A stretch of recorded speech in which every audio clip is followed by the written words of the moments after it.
Dear students, today we are going to start our chapter number 3rd of class 8, that is the Sandwich Giant. Okay, so it is of It So Happened book. Let's start it. अब ये एक story एक giant यानी एक बहुत बड़े आदमी की है। वो बहुत सेल्फिश था। उसके बारे में बता रखा है कि उसकी लाइफ कैसे चेंज होती है। So let's start it. Every afternoon as they were coming from school, the children used to go and play in the giant garden. अब giant garden के अंदर हर आफ्टरनून हर दोपहर में बच्चे अपने स्कूल से आके उस गार्डन में खेलने चले जाते थे। वो गार्डन बहुत सुंदर था, बहुत लवली गार्डन था। उसके ऊपर बहुत सुंदर सुंदर ग्रास थी, बहुत अच्छे अच्छे एक स्टार्स की तरह ब्यूटीफुल फ्लावर्स आते थे। उसके अंदर 12 पीच ट्रीज थे, ठीक है। और स्प्रिंग के यानी कि बसंत के टाइम पे वहाँ पे बहुत पिंक कलर के बहुत प्यारे प्यारे फूल खिलते थे। उनके पेड़ों पर बहुत रिच फ्रूट्स आ जाते थे, बहुत स्वादिष्ट फ्रूट्स आ जाते थे, फल आ जाते थे। बर्ड्स भी वहाँ पर ट्रीज़ पर बैठते थे और गाना गाते थे। इतना अच्छा गाना गाते थे कि बच्चे अपना गेम्स छोड़कर उन बर्ड्स की सिंगिंग को, उन बर्ड्स के गाने को सुनने लग जाते थे और उन्हें वो वहाँ पे बहुत खुश रहते थे। एक दिन जो जाइंट है जिसका वो गार्डन था वो वापस आ जाता है। कहाँ से आता है वापस? वो अपने फ्रेंड के घर, कॉर्निश ओग्रेज नाम के अपने फ्रेंड के घर गया होता है और वो उसी के साथ 7 साल वहीं वहीं रहता है। और जब वो वापस आता है, अराइव्ड यानी कि आना, तो वो चिल्ड्रन यानी बच्चों को देखता है गार्डन में खेलते हुए। वो कहता है, what are you doing here? और वो बहुत ज़ोर से बच्चों पर चिल्लाता है। वो कहता है कि ये मेरा गार्डन है और ये सिर्फ मेरा ही रहेगा, इसे मैं ही एंजॉय करूँगा और कोई नहीं एंजॉय करेगा। इसलिए वो, ताकि कोई और उसके गार्डन में ना आ सके, वो उसके आसपास एक बहुत बड़ी वॉल कंस्ट्रक्ट करा देता है। वो एक बहुत बड़ा वॉल बना देता है उसके आसपास और उस पर एक नोटिस बोर्ड लगा देता है जिस पे लिखा होता है trace passes will be prosecuted. यानी ट्रेस पासेस किसे कहा जाता है? जो लोग बिना परमिशन के एंटर कर जाते हैं उन्हें ट्रेस पासेस कहा जाता है। विल बी प्रोसिक्यूटेड, प्रोसिक्यूटेड यानी सज़ा दी जाएगी। तो यानी कि उसने एक नोटिस बोर्ड लगा दिया वॉल पे, कहा कि जो भी मेरी परमिशन के बिना इस गार्डन में एंटर करेगा उसे सज़ा दी जाएगी। He was a very selfish child, और इससे हमें पता चलता है कि वो बहुत सेल्फिश था, उसे किसी और की परवाह नहीं थी अपने अलावा। अब जो बच्चे थे और उनके पास कोई और जगह बची नहीं खेलने के लिए, उन्होंने रोड यानी सड़कों पे खेलने का ट्राई किया, पर वो बहुत मिट्टी होती थी, उस पर स्टोन्स होते, पत्थर होते थे, इसलिए उनके लिए वहाँ पे खेलना पॉसिबल नहीं था। वो गार्डन के आसपास घूमते, अपना जब काम हो जाता तो उसके अंदर झांकने की कोशिश करते और वो कहते कि हम वहाँ पे पहले कितने मज़े करते थे, हम कितने खुश थे। एंड द स्प्रिंग केम, अब हर पूरी देश में स्प्रिंग आ गई यानी बसंत आ गई। पर जो सेल्फिश जाइंट का गार्डन था अब उसमें अभी भी विंटर यानी सर्दी थी और ना ही वहाँ पे बर्ड्स आते थे गाना गाते थे, ना ही फूल खिलते थे, ना ही ट्रीज़ हरे भरे हो रहे थे, कुछ भी नहीं हो रहा था। द ब्यूटीफुल फ्लावर, एक दिन एक बहुत सुंदर सा फूल ग्रास में से आया, पर उसने नोटिस बोर्ड देखा तो उसे बच्चों के लिए बहुत दुख हुआ और वो वापस चला गया ग्राउंड के अंदर और सो गया। The only people who were pleased were the snow, अब जो उस चीज़ से खुश थे, बच्चों के आने से खुश थे, वो था जो स्नो यानी कि बर्फ़ गिरती थी, फ्रोस्ट यानी कि जो फोक टाइप चीज़ काइंड ऑफ चीज़ें होती हैं वो थी। और स्प्रिंग तो आई नहीं गार्डन के अंदर, वो भूल चुका था। They cried, so we will live here all year around, तो फिर जो स्नो और फ्रोस्ट थी वो कहते कि अब यहाँ पे वो तो आएगी नहीं स्प्रिंग, तो हम यहाँ पे पूरा साल रहेंगे। The snow covered up the grass with her great white cloak, और जो हर तरफ से जो स्नो ने घेर रखा था, फोग ने घेर रखा था, फिर उन्होंने जो फोग और स्नो जो है उन्होंने नॉर्थ विंड को भी बुला लिया वहाँ पे। और वहाँ पे पूरी कोई अच्छी लाइक हरा भरा नहीं था, सिर्फ हर जगह बर्फ़ थी, हर जगह धुंध थी, हेल यानी कि धुंध थी वो भी आ गई वहाँ पे। So the hail came. Every day for 3 hours he rattled on the roof of the castle till he broke in most of the slates, and he ran round and round the garden as fast as he could. अब हर जगह वो हर hello जो है उसने पूरी 3 घंटे तक तो वो हमेशा जो वो कैसल था जहाँ पे घर था उनका उसके ऊपर ही रहती थी, हमेशा सब कुछ ख़राब करके चली जाती थी। He was dressed in grey and his breath was like ice. अब वो हमें हेल की थोड़ी सी इन्फॉर्मेशन, हेल का डिस्क्रिप्शन दे रहे हैं। I can not understand why spring is so late. अब जो सेल्फिश जाइंट है वो कहते हैं कि अभी तक स्प्रिंग मेरे गार्डन में आई क्यों नहीं, मुझे समझ नहीं आ रहा। Window and looked out as it his gold white garden, और अपने गार्डन की तरफ देखता है। वो कहते हैं कि काश ये फटाफट वेदर जो है चेंज हो जाए। But the spring never came not the summer. पर जो स्प्रिंग है, बसंत नहीं आई, ना ही गर्मी आई, ना बसंत आई। The autumn gave golden fruit to every garden but the to the giant's garden she gave none. तो कहते हैं कि ऑटम जो है वो हमेशा हर किसी के गार्डन में सुंदर सुंदर फ्रूट्स देती है, पर मेरे गार्डन में अभी तक कुछ नहीं दिया। He is too selfish she said. So जो ऑटम है वो कहती कि ये जो जाइंट है ये बहुत सेल्फिश है, इसलिए वो अब यहाँ पे विंटर ही रहेगी काफ़ी टाइम तक। One morning the giant was lying awake in bed when he heard some lovely music. अब एक दिन जो जाइंट है वो अपने बेड में बैठा होता है और उसे एक बहुत प्यारा सा म्यूज़िक सुनता है। वो इतना प्यारा लगता है कि जैसे कि उसे लगता है कि किंग के, जो राजा के म्यूजिशियन वहाँ से टप रहे हों, पर वो वहाँ पे कोई म्यूजिशियन नहीं होता, वहाँ पे एक बर्ड्स ही सिंग कर रहे होते हैं, गाना गा रहे होते हैं। अभी तक उसने अपने जो गार्डन में कितने टाइम से कोई बर्ड नहीं देखा था, ना उनकी आवाज़ सुनी थी, इसलिए उससे वो जो म्यूज़िक है वो वर्ड का सबसे अच्छा म्यूज़िक लगता है। फिर इस तब हेल जो है, फोक जो है यानी धुंध है, वो वहाँ से चली जाती है, जाना शुरू कर देती है। परफ्यूम केम टू हिम, और बहुत सुंदर सुंदर, बहुत अच्छी खुशबू आती है, बहुत अच्छे फ्लावर्स की खुशबू आने लग जाती है। I believe the spring has come at last. फिर वो जो जाइंट है वो कहता है कि अब मुझे लगता है कि आखिरकार जो बसंत है, स्प्रिंग है, वो आ गई। फिर वो अपने बेड से उठता है और बाहर देखता है। बाहर क्या देखता है, वो एक बहुत सुंदर सा दृश्य देखता है, बहुत अद्भुत यानी वंडरफुल यानी अद्भुत सा दृश्य देखता है। Through a little hole in the wall the children had crept in and they were sitting in the branches of the tree. तो वो कहता है कि लिटिल, एक छोटा सा वॉल के अंदर होल हुआ होता है जिसमें से चिल्ड्रन जो है, बच्चे आ रहे होते हैं और वो ट्रीज़ के ऊपर बैठे होते हैं। हर ट्री पर कोई ना कोई बच्चा छोटा सा बैठा होता है। And the trees were so glad to have the children back again that they were covered themselves with blossom and were waving their arms gently above the children's head। और वो पेड़ पौधे भी उन बच्चों के आने से बहुत खुश होते हैं। ऐसा लग रहा था जैसे कि उन्होंने अपने जो आर्म्स हैं पेड़ों ने चिल्ड्रन के, बच्चों के सर पर रखे हुए हैं, बहुत प्यार से, जेंटली यानी बहुत प्यार से। The birds were flying about and twittering with delight and the flowers were looking up through the green grass and laughing।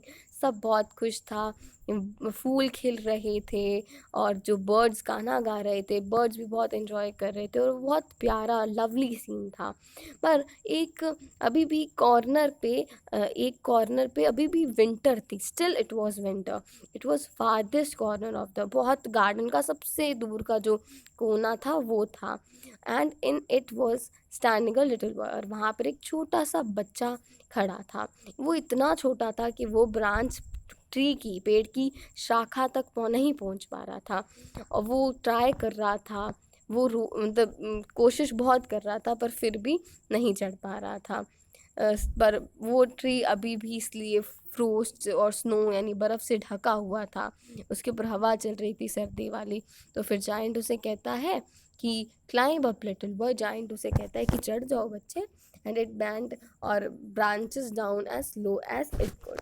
तो फिर सेड द ट्री, बच्चा कहता है, सॉरी जाइंट नहीं कहता, ट्री कहता है बच्चे को कि तुम चढ़ जाओ मेरे ऊपर, और वो अपने ब्रांचेस को भी नीचे करने की कोशिश करता है पर बच्चा काफ़ी छोटा होता है। तो जाइंट का जो हर्ट है, दिल है, वो ये देखकर पिघल जाता है। वो कहता है कि मैं कितना सेल्फिश बन चुका था अपने आप, मैं उस टाइम कितना सेल्फिश बन चुका था। Now I know why spring would not come here. अब मुझे पता चल गया कि स्प्रिंग अभी तक मेरे गार्डन में आई क्यों नहीं थी। अब मैं इस छोटे से बच्चों को ट्री पे बिठा दूंगा। And I will knock down the wall and my garden shall be children's playground for ever. और वो सोचता है कि मैं इस बच्चे को भी ट्री पे चढ़ा दूंगा और मैं ये जो वॉल है ये भी हटा दूंगा, तोड़ दूंगा, और ये बच्चों के लिए खेलने की जगह बना दूंगा।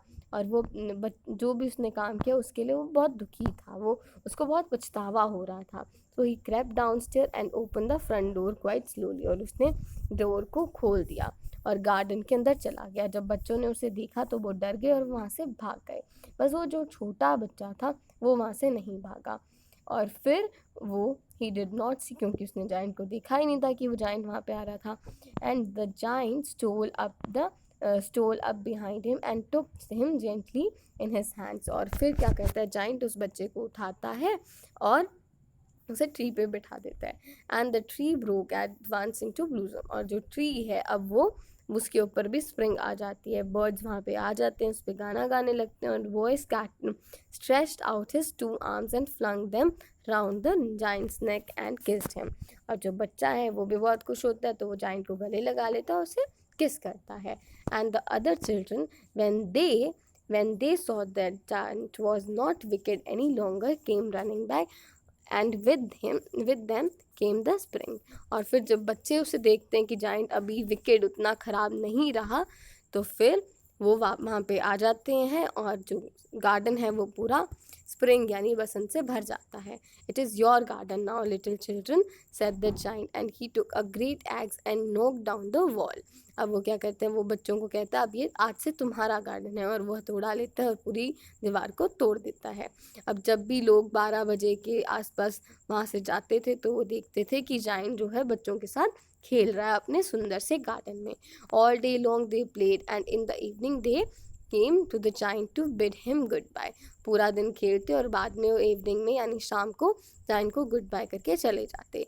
But where is your little companion, giant पूछता है एक दिन एक बच्चे से कि तुम्हारा वो छोटा सा दोस्त कहाँ है। The giant loved him the best because he had kissed him, और जाइंट को वो बहुत अच्छा लगता था क्योंकि उसने उसे किस किया था। We don't know answer the children, बच्चे कहते कि हमें नहीं पता, वो तो चला गया। You must tell him to be sure and come tomorrow कहता जाइंट। तो जाइंट कहता है तुम उसे कहना कि वो कल आए। तो जो बच्चे हैं वो कहते हैं कि हमें पता ही नहीं वो रहता कहाँ है। तो वो जाइंट को बहुत बुरा लगता है कि वो मेरा छोटा सा दोस्त कहाँ गया। Every afternoon when the school was over the children came and played with the giant. अब हर दोपहर हर आफ्टरनून जब बच्चे स्कूल से आते थे तो वो जाइंट के साथ खेलते थे। पर वो छोटा बच्चा जो लिटिल बॉय था जिसको जाइंट बहुत प्यार करता था वो फिर कभी नहीं आया। जाइंट जो है was very kind to all the children, वो बहुत प्यार करता था उन छोटे बच्चों से। एंड पर फिर भी उसे वो अपने लिटिल फ्रेंड से मिलना की बहुत इच्छा थी, बहुत मिलने की इच्छा थी, लॉन्ग यानी बहुत इच्छा थी। And often spoke of him, और हमेशा उसकी बात करता रहता था कि how I would like to see him he used to say, और वो सोचता है मैं उससे कब मिलूंगा। ईयर्स वेंट बाय, साल बीत गए। अब जाइंट जो है वो बूढ़ा हो चुका था, फीबल यानी वीक हो चुका था, ही वीक यानी कमज़ोर हो चुका था। He could not play out about any more, अब वो ज़्यादा देर नहीं और उनके साथ खेलता था, तो खेल नहीं पाता था, इसलिए वो आर्म चेयर पर हमेशा रेस्ट करता रहता था। बड़ी सी आर्म चेयर थी उस पर रेस्ट करता था और बच्चों को खेलते हुए देखता था और अपने गार्डन को एडमायर करता था, यानी उसकी तारीफ़ करता था, उसको प्रशंसा करता था। I have many beautiful flowers he said but the children are most beautiful flowers of all. वो कहता था कि मेरे गार्डन में बहुत सुंदर सुंदर फूल हैं, पर जो सबसे सुंदर फूल हैं वो ये बच्चे हैं। एक दिन one winter morning he looked out of his window and he was dressing. He did not hate the winter now, and for he knew that it was merely the spring asleep and the flowers were resting. अब उसे एक दिन वो winter की सुबह होती है, वो देखता है बाहर, अब उसे विंटर यानी सर्दी से ज़्यादा नफ़रत नहीं होती। पहले तो उसे नफ़रत थी, अब उसे नफ़रत नहीं होती। उसे लगता है कि स्प्रिंग सोने गई है, ये मतलब विंटर का भी आना ज़रूरी है, और स्प्रिंग सोने गई है तो वो वापस रेस्ट करके आ जाएगी। Suddenly he rubbed his eyes in wonder and looked. It certainly was a marvelous sight. In the farthest corner of the garden was a tree quite covered with lovely white blossom. Its branches were golden and silver fruit hung down from them and underneath it stood the little boy he had loved. अब वो अचानक से बहुत चौंकता है और देखता है कि एक बहुत कोने पे, एक बहुत दूर कोने पर एक ट्री अभी भी, उस पे अभी भी स्प्रिंग है, वहाँ पे अभी भी फूल है, वो अभी भी ट्री हरा भरा है। और वो देख के हैरान हो जाता है कि उसके नीचे वो वही छोटा बच्चा, वो वही छोटा बच्चा होता है जिससे वो बहुत प्यार करता होता है। तो वो फटाफट उतरता है, जाइंट बहुत खुशी से भागता हुआ उसकी तरफ जाता है, हैस्टर्ड यानी भागता हुआ उसकी तरफ जाता है। And when he came quite close his face grew red, जैसे उसके पास पहुंचता तो वो बहुत गुस्से में, उसका चेहरा लाल हो जाता है। वो कहता है कि तुम्हें ये, उसके बॉडी पे वो घाव देखता है, वो कहता है कि तुम्हें मारने की किसने हिम्मत की, तुम्हें घाव देने की किसने हिम्मत की, डेयर यानी हिम्मत की। For on the palms of the child's hand were, उसकी घाव क्या होते हैं, उसके हाथों पर और उसके पैरों पर नेल्स के निशान होते हैं। वो फिर पूछता है कि तुम्हें ये घाव देने की हिम्मत किसने की, और तुम मुझे बताओ, मैं उसे जान से मार दूंगा। स्ले हिम का मतलब जान से मार दूंगा। नहीं, answer the child, but these are the wounds of love. फिर जो चाइल्ड है, वो बच्चा है, वो मना करता है कि नहीं नहीं, ये तो प्यार के घाव हैं। हु आर, फिर भी तुम्हें किसने दिए। And a strange of fell on him, और अचानक से उसके अंदर अलग सी अजीब सी फीलिंग आती है, और वो लिटिल चाइल्ड के, जो छोटे बच्चे के पास घुटनों के बल बैठ जाता है। और चाइल्ड जो हंसता हुआ कहता है कि एक दिन तुमने मुझे अपने गार्डन में खेलने के लिए खेलने दिया था, तुमने मुझे अपने गार्डन में आने दिया था। Today you shall come with me to my garden which is paradise. तो फिर वो कहता है कि उस दिन तुमने मुझे आने दिया था और अब तुम मेरे साथ मेरे गार्डन में चल सकते हो, जो कि पैराडाइज यानी स्वर्ग है, हेवन है। And when the children ran in that afternoon they found the giant lying dead under the tree all covered with white blossom। और जब वो उस आफ्टरनून, दोपहर को अपने उस गार्डन में आते हैं तो वो देखते हैं कि जो जाइंट था वो डेड था, यानी कि वो मरा हुआ ट्री के नीचे पड़ा था और उसके ऊपर बहुत सारे फूल गिरे हुए थे। तो दैट्स ऑल फॉर टुडे। और इसके अंदर हमें बता रखा है कि जो अलग अलग यहाँ पे जो चाइल्ड था उसको जीसस क्राइस्ट के लाइक का रूप दे रखा है, उसका फॉर्म दे के ऑथर जो ऑस्कर वाइल्ड है उन्होंने रिप्रेजेंट किया है ये स्टोरी में। So that's all for today. Thank you, have a nice day.